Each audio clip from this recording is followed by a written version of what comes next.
Hello.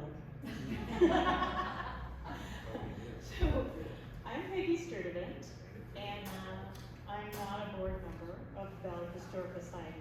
That's how I justify doing all the things that I love doing, was to try and pretend I don't have to go to meetings. So, welcome everyone. I also curate a writing series at the Ballard Library, and whenever I start is when people come pouring in, so I thought I'd go ahead.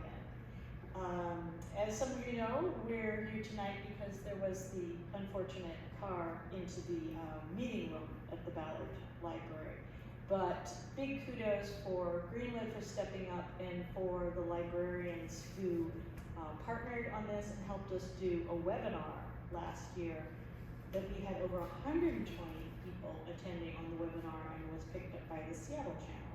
So if we skip anything tonight, you can go back and rewatch it. So, welcome. I'd like to introduce our president. Hey, hi. Hi, I'm Mary Sheely. Welcome to this event. I wanted to invite you to take a look at some of the items the different board members have brought to put out. We also have some of our books for sale.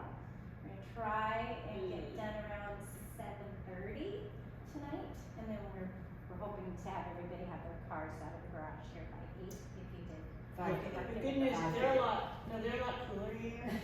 So Ballard Library, they lock it out 7:45, but here they close the gate, but if you pull up to the gate, it opens. So nobody is getting trapped here tonight. Unless there's food. No, just kidding. So we'll all put our chairs together and pack them up. So it's a great presentation. Peggy's given it before. I did want to go around and introduce the different board members. Here is Zach Nescoda, Kaz O'Callahan, Leslie Cook, Mr. David Guthrie is a hopeful for the future. We're trying to lure him in, and our lovely Laura Cooper. So some of us are wearing badges, some of us aren't, but if you have any questions about the organization, let us know. Online, ballardhistory.org, and there may in fact be a video of this presentation uploaded when we're all through. Thanks, Zach. Okay. Thank you, Peggy. Well, okay.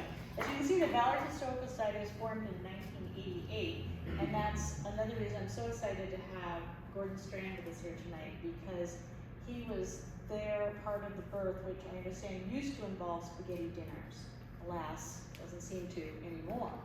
So, huge thanks to King County's For Culture grants. Not only the Heritage Sustain Support, which this lecture is part of, but the Heritage Program grant that made this entire project and program possible. We had applied for the grant shortly before the pandemic. We got a year extension, and so because we're crazy, and Ancestry.com was free on the library, the librarian edition. We worked on it for 3 years instead of 2. So, I think you got good value. So, I'd like to introduce now Gordon Strand, and he will explain to you what these pictures have to do with him. Gordon Strand is a Seattle native with deep roots in Ballard's Scandinavian community. He was born in Seattle in 1943 and is the son and grandson of Norwegian, Seattle fishermen and Norwegian immigrants. In January 1914, maternal grandfather Chris Nelson led a parade of 200 boats into Schuylkill Bay to mark the grand opening of Fisherman's Terminal. Gordon graduated from Ballard High School and the University of Washington. In 1967, he moved to Washington, D.C. to begin a career with the Federal Bureau of Investigation, and after agent training was based out of the New York field office. Now, his FBI career would make for another lecture entirely, but I can whet your appetite by saying that assignments ranged from the shootings of Kent State and international aircraft hijacking and judicial corruption. Many of his investigations resulted in convictions.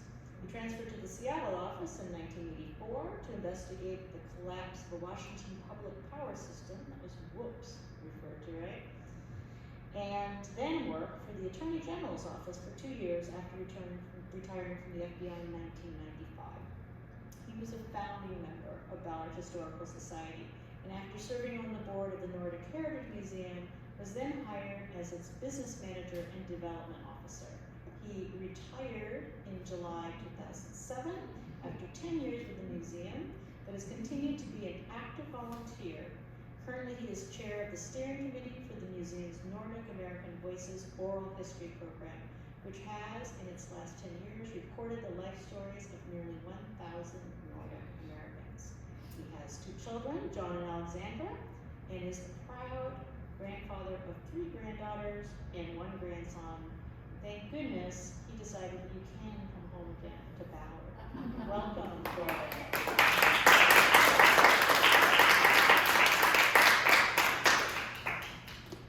I want people to be able to hear you, so we also have the option of your phone. You're going to be standing?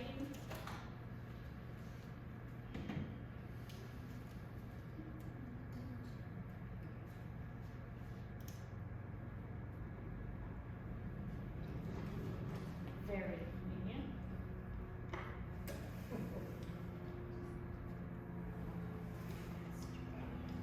Promise not to rip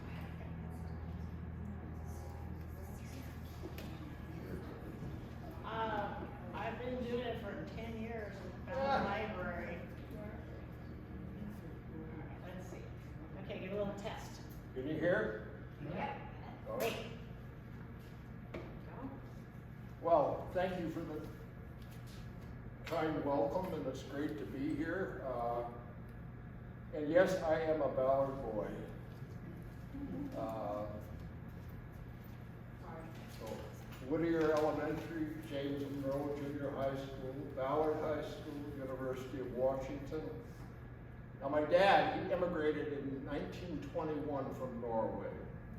He came to New York aboard the HMS Olympic, which was the sister ship of the Titanic. So he got the right boat, let's put it that way. He got off the boat in New York Harbor. He had 2 cards on him. One of them said, "Where is the bathroom?" or directions for the bathroom. The second card asked for directions to the train station, which is where he went, took the train across country to Seattle, which was then his home for the rest of his life. And he lived with some aunt and uncle who were already here. They were his sponsors. And he became a commercial fisherman. He had a 75-foot halibut schooner, which he called the Attu, and that was his life. Now, sadly, he passed in 1962, which was the year I graduated from high school.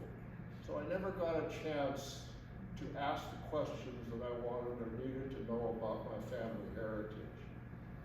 Now, here you see my mother and her older sister, Inga and Julia.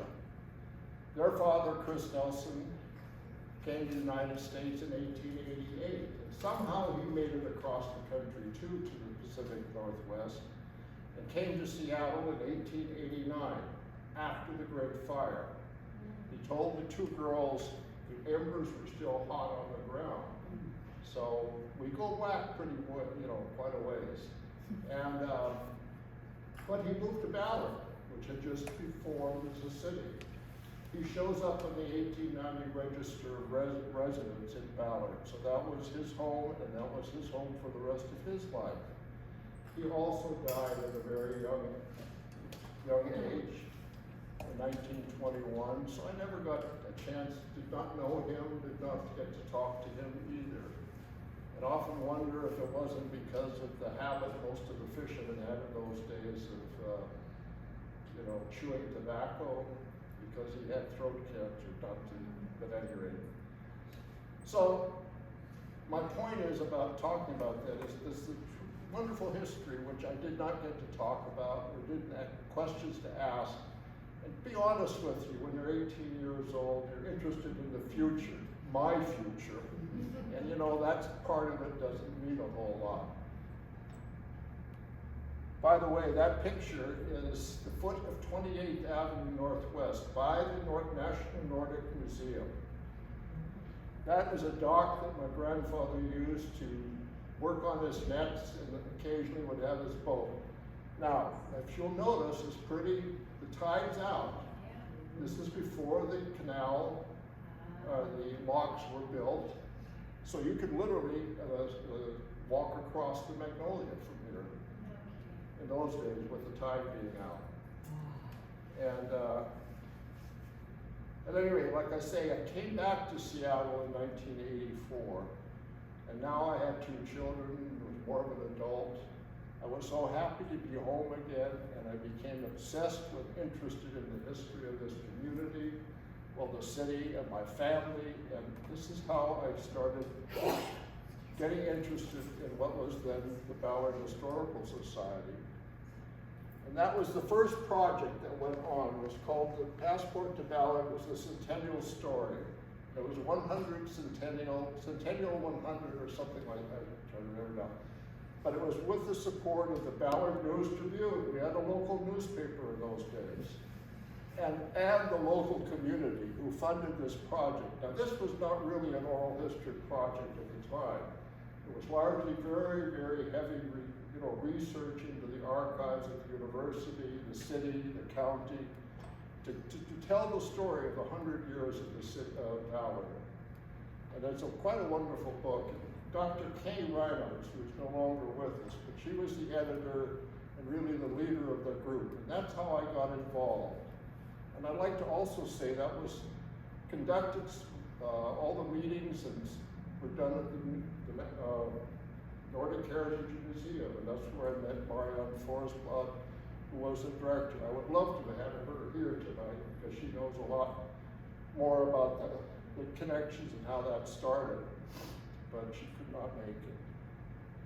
So that was the first project we were involved in, and then as the time went on, the Historical Society was formed that year, 1988, and of course we had many meetings at the museum, and one of my favorite things was, Colleen will remember this because she was involved, we had a pasta fest, and that was a fundraiser for the Ballard Historical Society. It became an annual event. I'm not sure how many times we did it, but I had a team that came to my house and we cooked several varieties of pasta for this thing. And we had large crowds that showed up for that. It was fun. And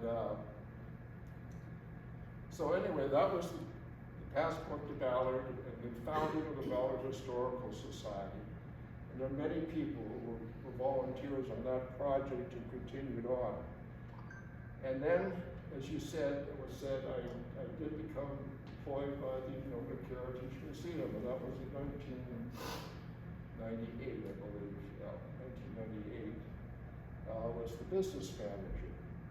And there was a lot of effort from Marianne and others to get oral histories to the vanishing generation, the greatest generation, the people who lived through the Great Depression and World War II. We needed to get their stories, and of course they were really getting to a point where we were losing them daily.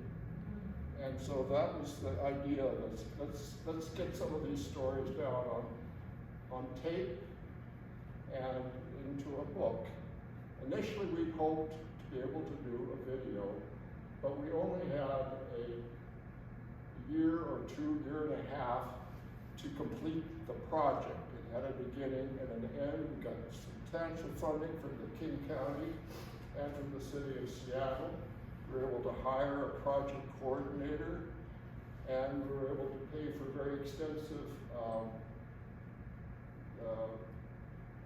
transcriptions of these interviews and whatever. So it was a rather sizable project with a lot of volunteers. And finally, the book was produced, and that's, I think, about 289 pages, 123 interviews. Lynn Mullen, some of you may remember her, was the editor of this, did a fantastic job, and I can remember we were sitting around the table hour after hour, trying to preserve the voice of the narrator, the voice of the person who was interviewed, but trying to condense the stories into 2 or 3 pages in the book. So that's what the story of that is. And that involved not just the museum, but it was the Ballard Historical Society and the Swedish Film Historical Society.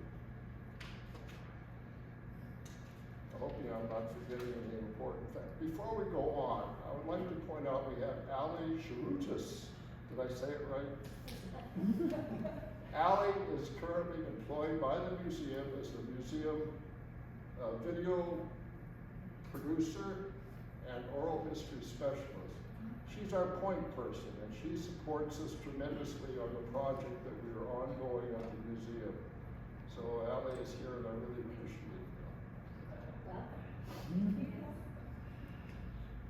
All right, then on to the next one, which is the Nordic American Voices. So when we get through 2000, there's a gap there, several years. There were some periodic interviews going on, but no major project. But I retired, you had to have something to do, right? And so I got a lot of other people interested in starting another oral history program or project at the museum. And we got the museums to go along with it, and we started. And that's not right. There we go. So, it's built upon the original program, the Vanishing Generation Oral History Project, which recorded interviews of, actually not 200, that's not quite accurate, but anyway, that's built upon that project. And so since 2009, we've had at least 30 plus volunteers. We've lost several, but we still have continued very loyal volunteers who have donated thousands of hours to this project.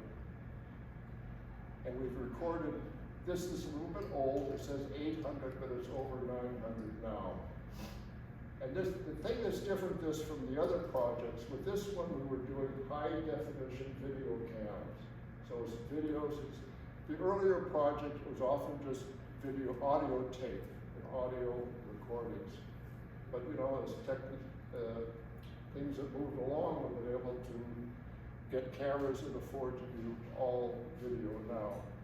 So that's 900, which I think is pretty impressive. And it's generally where our focus at this point has been individuals who were first generation immigrants to America, or the children of the immigrants. And that's been the focus. And now many of the interviews that we have done are available on the museum's website.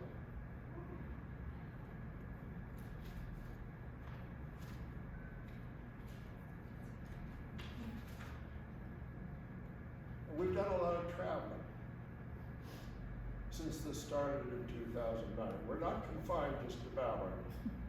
We've been to Everett, Auburn, Mount Vernon, Paulsboro, Stanwood, Preston, Parkland, Basel, Kennewick, Bellingham, Aberdeen, Lacey.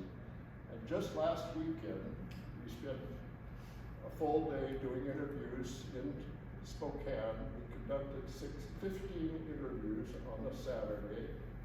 And with the association, a couple lodges there, Swedish and Norwegian lodges in Spokane, and had an absolutely fantastic time.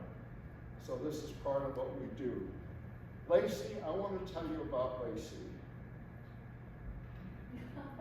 This was a single interview that I did with another one of the volunteers, Maria and Kim Jackson. This is Bronca Sundstrom. She is 97 years old. She's living in a very nice retirement village in Lacey. Walks every day, and she and her husband immigrated from Sweden in 1948, and they moved to Washington State. She is still registered as the oldest person who have climbed Mount Rainier. And that's what they just loved mountain climbing and hiking and everything, and that's what they did. So she and her husband of 61 years, that was their life. He has since passed, but she's living very well with lots of friends. Okay, that is just part of the story. This woman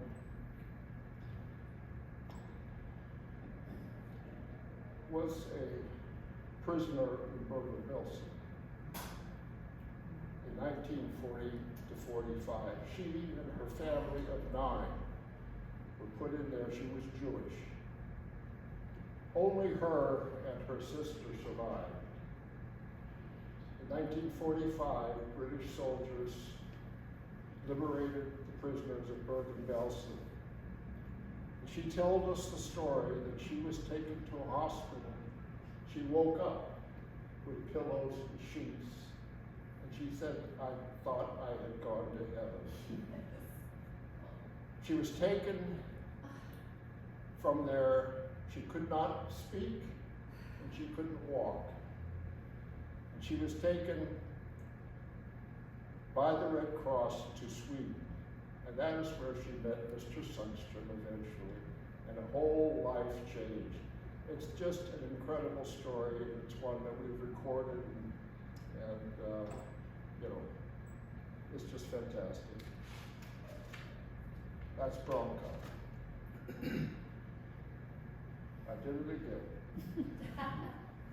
And that's just a group of our volunteers, and that's the CRC, we call it, on the third floor of the museum, second floor. They're happy people, right? Okay, now as part of the project that we've done, we produced a book. I didn't mention that before, under the Voices of Ballard and Beyond, which is basically the original publication that we did, which added several more interviews. But in 2011, we came out with a video documentary, which is involves people who were living in Sweden, in Denmark and Norway during the occupation and the invasion, and it tells their stories. And then in 2016, we released a second video documentary. This is My Childhood, Finland at War. And it's based upon the stories of about 26 individuals who were in Finland during the period of the wars with Russia. And many of these were, at that time, were children. And they were part of the 70,000 plus that were taken to safety in Sweden. And it's their stories that we have that are told on this video. And it's not always a happy story. Some of them did not have happy stories. One of my favorites, though, was Rita Alport, who is a longtime volunteer in the museum, and she's in Sweden, in Stockholm, with the people that are caring for her now, and she gets a phone call from her mother from Helsinki, and she can't understand her because she's lost her ability to understand Swedish. Of course, her mother just absolutely breaks down in tears, and eventually they're reunited, but that's just an example of what went on there. So that's basically what we're at today. We're still at it. We're still recording interviews. We're probably going to take a break for the summer now, but we'll resume again in September.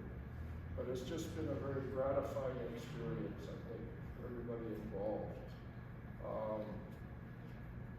Let's see, I think that's all I have.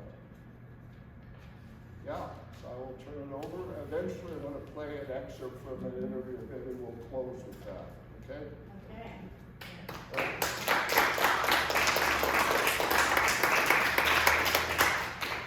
See if I can be as cool. When you talk to Gordon, he just, those stories, just story after story comes out.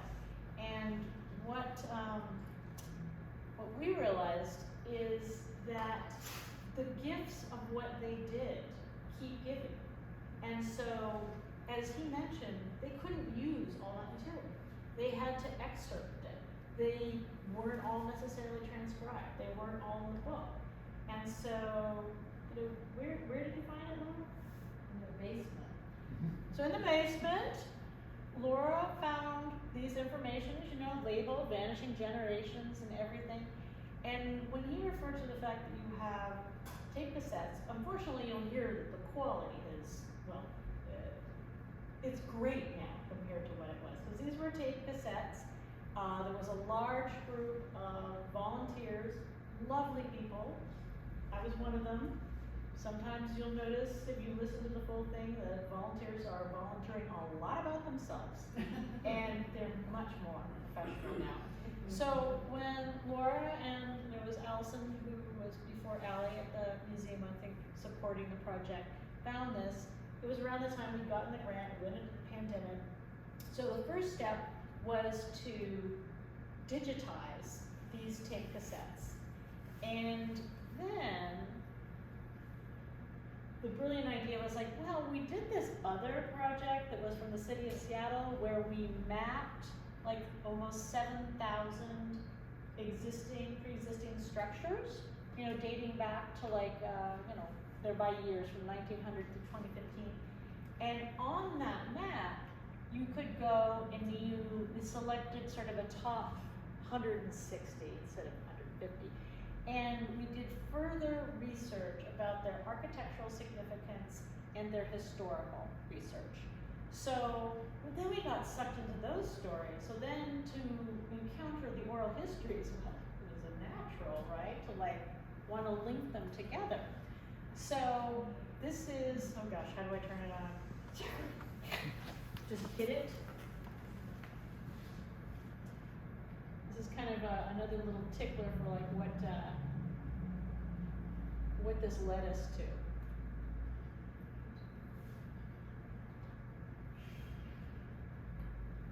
Okay.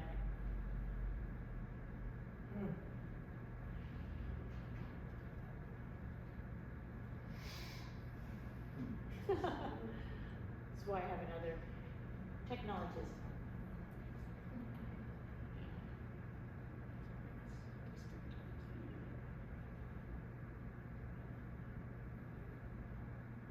But we love this video, so because it really encapsulates, you know, what made us really want to do this. Uh-oh. I put it up on both our social medias this morning, so if you want to see it, and you're not already following us, Yeah. it's on Instagram and Facebook, this same video. Oh, It's it's not not- until Jinx sees that, Put us you on can the- make it up. There's not a library guest? It's funny because it is just an open SPL, so I don't have to do it. Okay, if you come back, I swear, just give it like 30 seconds.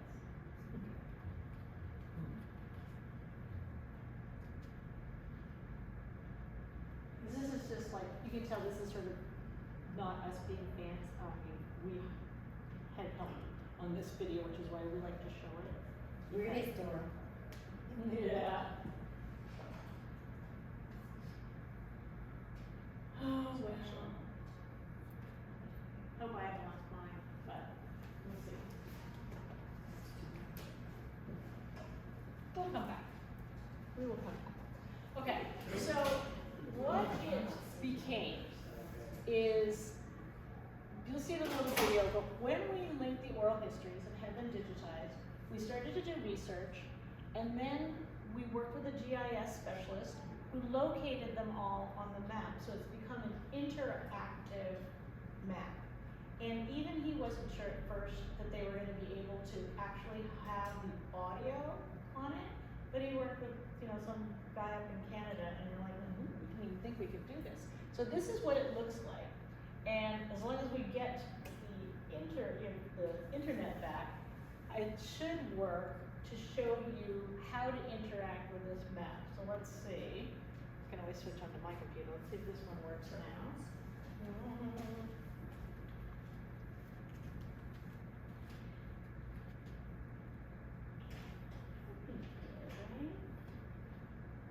Can we get a librarian to come in and do this for us? I think Leslie went to get one. No. Oh no! Did you want me to? Oh, I thought that's where you went. We Sorry. need to get it to the network. Yeah. Not sure. Yeah, we need a librarian. I'll go get it.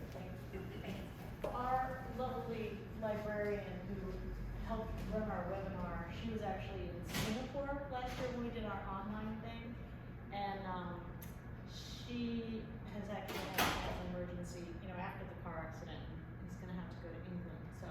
But one of the cool things we discovered when we did our tech run last week was that we could get right onto the SPL, open internet, and we thought the coolest thing was we were gonna be able to show you exactly how to navigate our website. So, What if I made myself a hotspot? ah,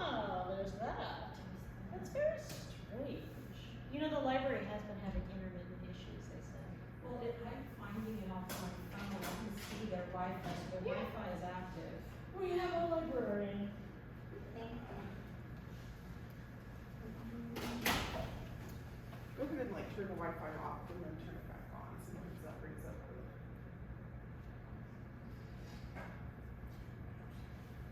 That's not actually.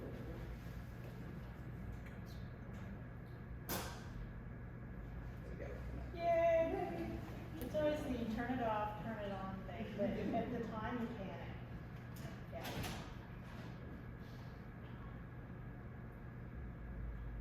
Ooh, beautiful.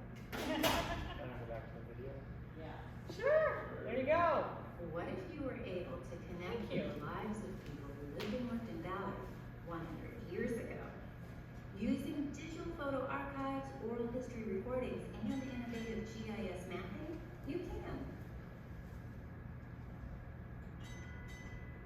Like Maxine Shalatuk, who grew up in Polish Town, northeast of the Ballard Bridge. But the old streetcars coming across there, and then it was buses, the bus drivers used to say, well, you got your passports ready, we're going into Ballard. And we, go Ballardites, And what they need by passports. We, because it was a foreign country, it was Scandinavian.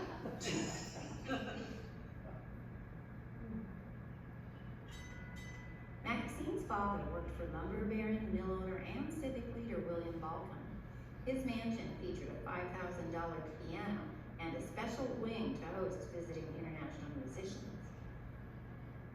In 1940, Balcom's mill on Salmon Bay burned to the ground. Again. Well, have you ever seen Cedar burn? The whole sky is brown. And it just hangs over the city for hours and hours. Sakai Matsuda was born in Japan and also worked for Balcom. While Sakai and his family were incarcerated during World War II, neighbors watched over their Ballard home. Son Frank was part of the famous 442nd Army Regiment. He was awarded a U.S. Congressional Gold Medal in 2011. Vida Morrow Metcalf graduated from Ballard High School in 1918 and was a lawyer at the tender age of 22. In the 1930s, she worked on the New Deal for the Roosevelt administration and later went on to develop most of the Greenwood retail area. I didn't need an organization to liberate me. I was born liberated. Now you can connect and make your own discoveries. Visit the link below to get started. If I advance, does it come on YouTube?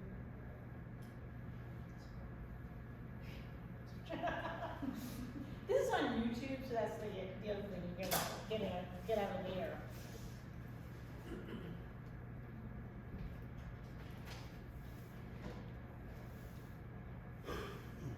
Okay. Alrighty, the website. So, what you heard were some of the clips where the audio is best. But what we've already discovered is, for example, one family, I was able to deliver to them a oral history that they'd never heard, they knew had been recorded, it had not been transcribed, and I was able to give it to a daughter-in-law to get to hear her father-in-law talking about what a great daughter-in-law she was. And they're a family that the husband and wife had met in Dubrovnik, and their families connected. Well, actually, no, they were both from Dubrovnik, and then their families connected them. And their house, which I'll show you a picture of, they still actually live in the house that they built above Sunset Hill. All right, so. Oh, take me back. I don't use his laptop. I'm using Gordon's laptop. That's Maxine Shalatuk. You heard her voice. She's one of the narrators that you can really hear from. So, okay. So here is the actual map. And what you can do is you can go and you can find any different little person by just clicking on them. And it will tell you, a little bit about them, if there's a transcript or not, there's photos, if there's something you can listen to. They actually, they were Icelandic, and they live in a house that you can still see up on, it's right up on 32nd and 59th, one of those grand old domes. as an architect, he'd also designed one that we kind of refer to as the castle that's up by Larson's.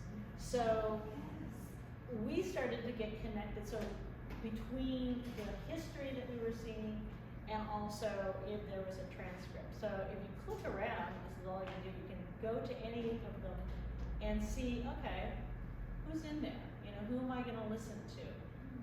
Tony Gasparovich was a well-known coach, beloved coach, who moved over. She worked at Whitman, and maybe you can see the sample.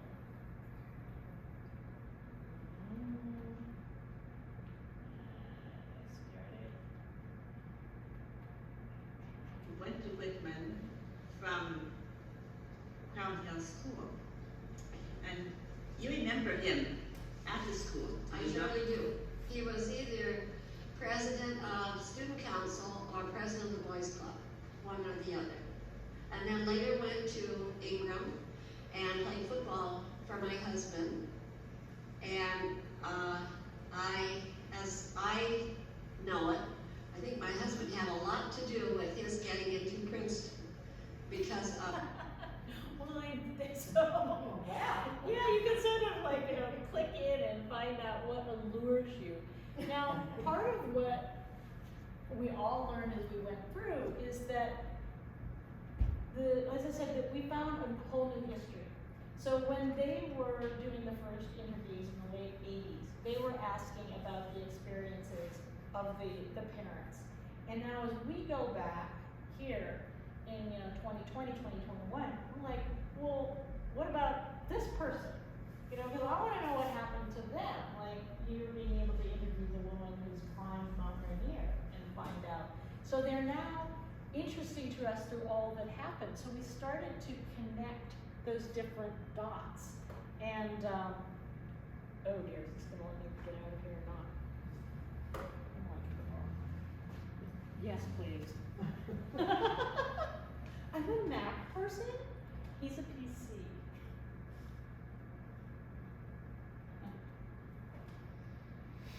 Okay, so it's as easy as that for any of you to go to our website and click on the map icon, and you can just explore all sorts of people, like Maxine Shallow Tuck. We were also gifted the yearbooks from Ballard High School, the shingle. So sometimes the only photos we were able to find were from the shingle. Now, I had listened to Maxine before, and Maxine, there's 2 tapes, and she goes on, and she tells this story about her dad was the foreman at the Balcom Mill, and how he didn't want to have a telephone because he was afraid people would call him all the time. Mr. Balcom wanted to put a phone in. Now, when I first read the transcript, I didn't make the connection between the Balcom spelling because it had been written almost like Balkan.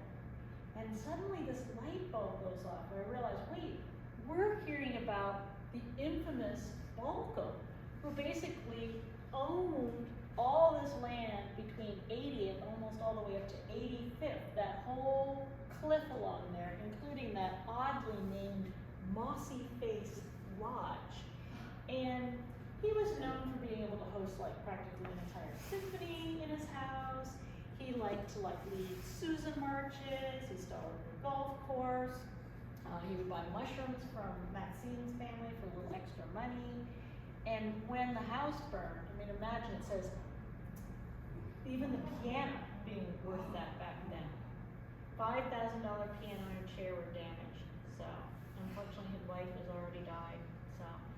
So it suddenly clicked. Now, I hadn't heard about the Matsuda family and that there was a Japanese-American family because one day, some friends of mine who happened to live on 69th Street looked out and there was a historian standing in front of their house saying, yeah, I'm doing research on Japanese-American families who were able to return after the war who lived north of Greenway. Well, it just so happened that my friend's son is Japanese-American. And so it turns out they coincidentally bought the house that was owned by the Matsudas. And I had always wondered, how did the Matsudas come to Ballard? And it turns out it was because he was the cook for Balcom. And their 3 children all went to Adams, Webster, and in some cases were interrupted by, unfortunately, the incarceration during the high school career. That's Kitty, who is the youngest daughter, who was quite the dancer, as they always said. And this is the house, which still looks pretty much the same. And what we had also learned was that of the 4 Japanese families, Japanese American families who lived specifically in Ballard, not just north of Green Lake, they were the only ones, and virtually the only family north of the Ship Canal that was able to return to their home after they were out of camp. So, and they partly, tribute to that, to the fact that they're neighbors. And it was a very, I've looked at the census for that street, it was a very diverse neighborhood. Hungarians, this, that, Germans across the street, they looked after the house. And then I did a little more research, and I realized that the oldest, the son Frank, was a member of the 442nd Regiment, as we mentioned. And so he had, after they were at camp, he had decided, that first he was working in the fields, and then he volunteered, and he served, and he is one of the many people who didn't speak that much of it until later in life. He married and lived in Chicago until his father was ill and returned to the Seattle area. And so it wasn't until 2012 that he was really, recognized for his achievements. He's somebody I'd like to see on the wall of recognition at Ballard High School, because you don't know. I mean, I had no idea that there had been, a family, just living up, near me there. So those are the kind of things that we started, these jewels that we were pulling out of going back to the transcripts and the oral histories. This is a picture that is the Completa family that I mentioned. As with many cases, they first lived down along the waterfront, and then as people became more successful, they built. And so this is actually their picture, that I took in their house. They've marked where the house still is. So it's not the original house, but it's not the original property. And the Completas are still there. That's the Completa family. Cute. Now we come to the Spearmans, the Spearman Hatchers, which, Gordon actually, went to school with the granddaughter. So the Spearmans were considered to be pioneers in Ballard. And the daughter, in her oral history, which you can listen to, kind of recalls, not sure why her mother wanted them, to move there, but definitely had to do with wanting to get a better education. And so they each went to Ballard High School. There were 4 children, and all of them were extremely distinguished. The oldest daughter, Maurice, was the first African American hired by Boeing. And I believe her typewriter, I'm not sure if it's at Mohi or at the Washington State History Museum.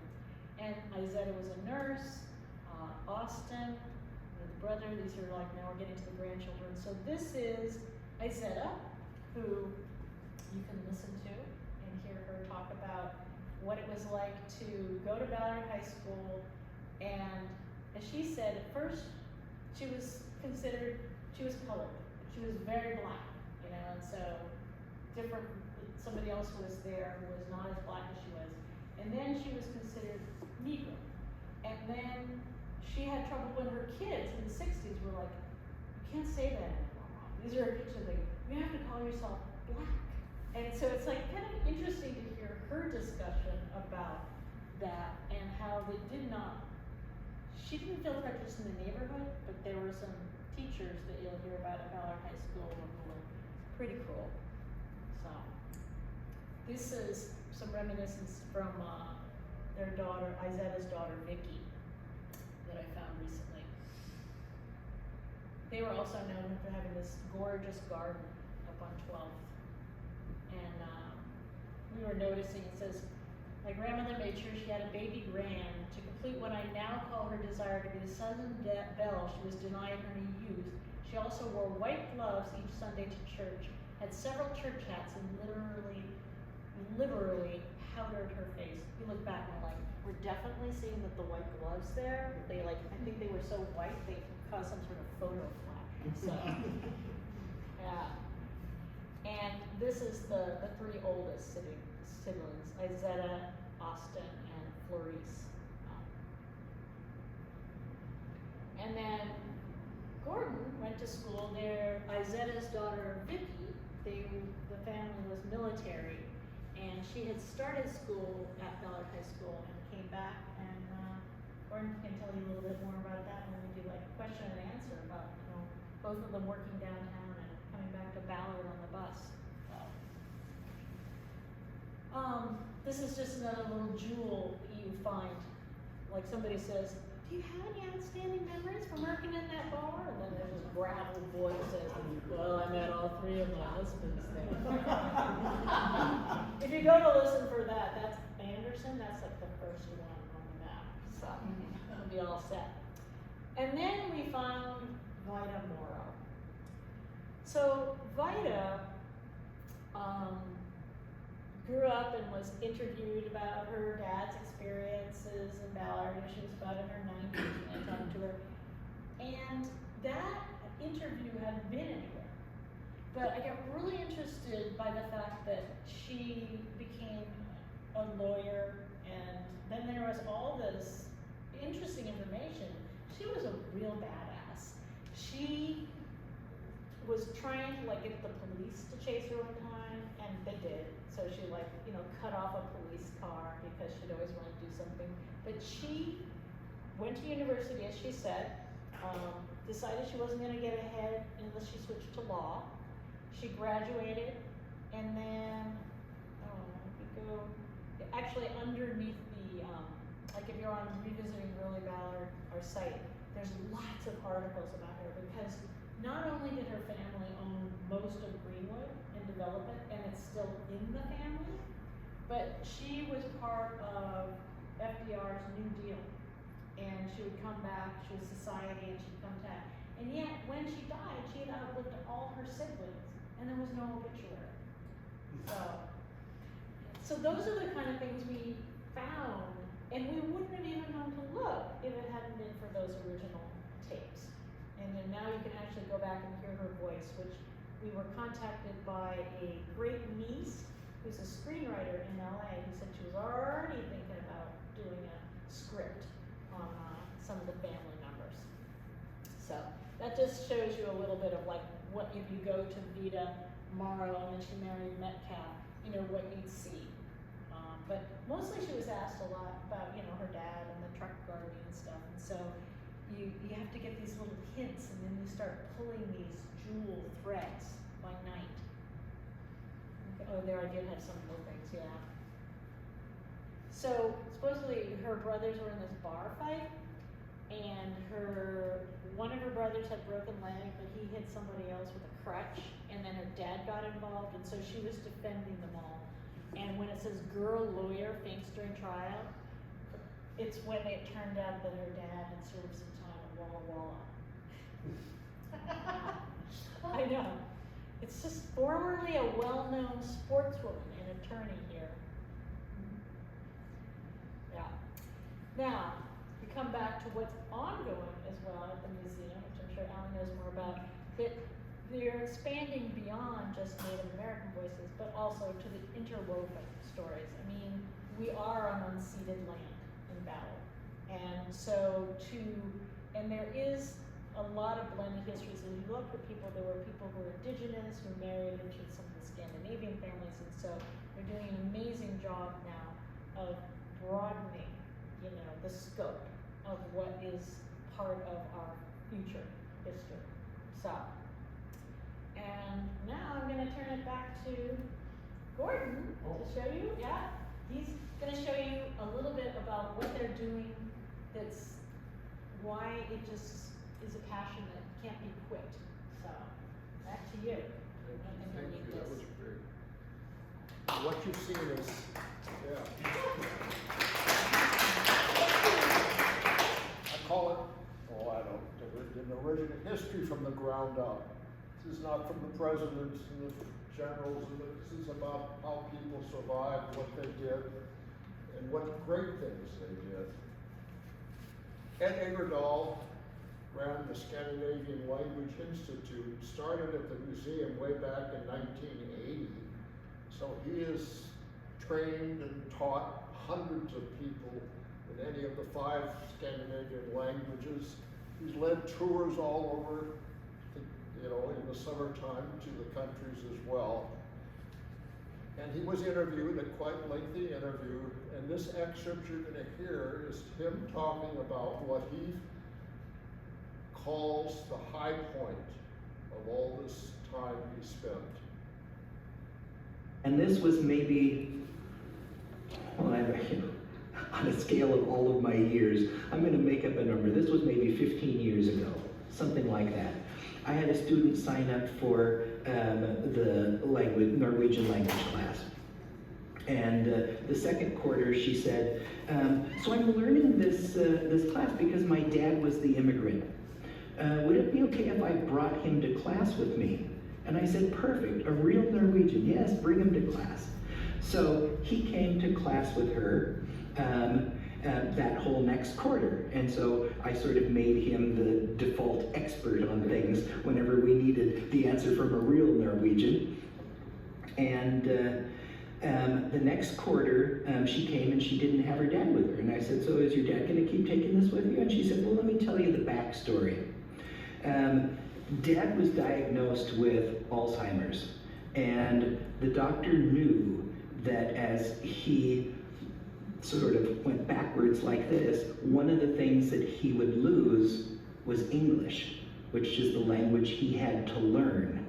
Since he was an immigrant from Norway, Norwegian was his mother tongue, and so the doctor warned the family that he would eventually revert back to speaking Norwegian, and they needed to find a designated Norwegian speaker so that somebody could communicate with the dad.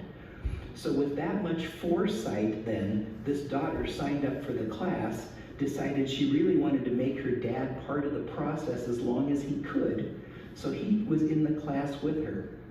Well, he wasn't any longer physically able to come to class anymore, but she kept coming to class. And, after class she would say, so, how do you say swallow? I can't get Dad to swallow. And she had the vocabulary words that she needed. And I knew right then that no matter if I ended up teaching for 100 years, that was the most important thing that I ever did. So if ever there was some real value outside of entertainment value or cultural whatever it is, that's where it was really, really important. That woman needed to be able to communicate with her dad in the only language he was left with, some really important things, including I love you, Dad, so that he would understand that in the language that he could understand. So that's the value of my career wrapped up in one thing, is that moment.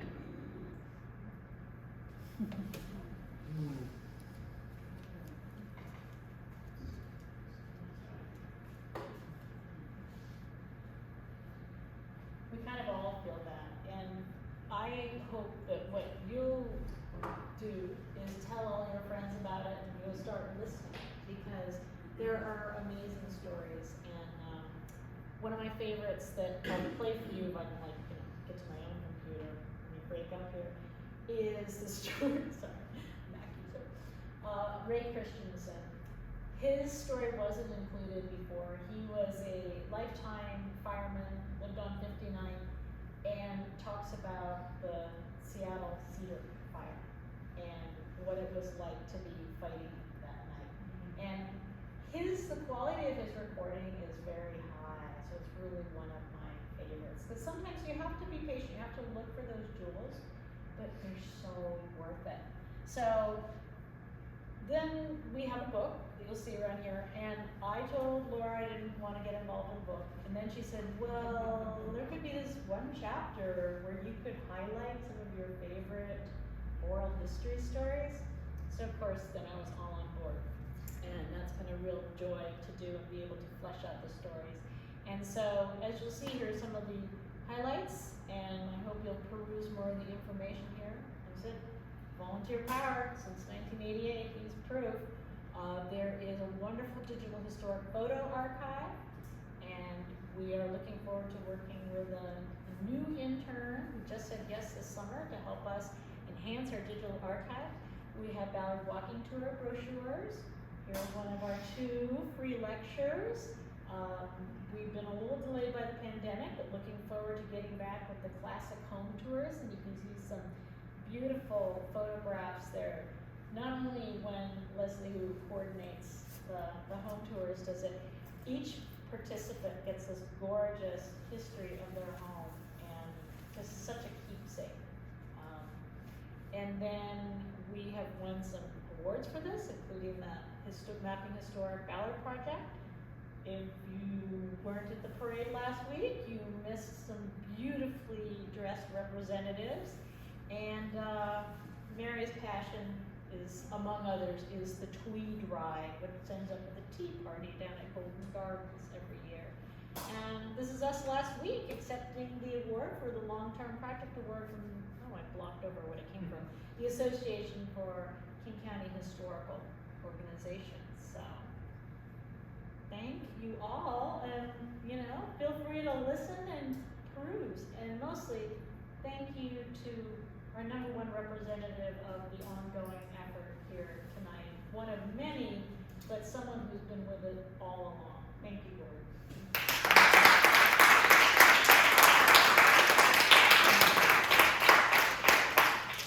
Okay.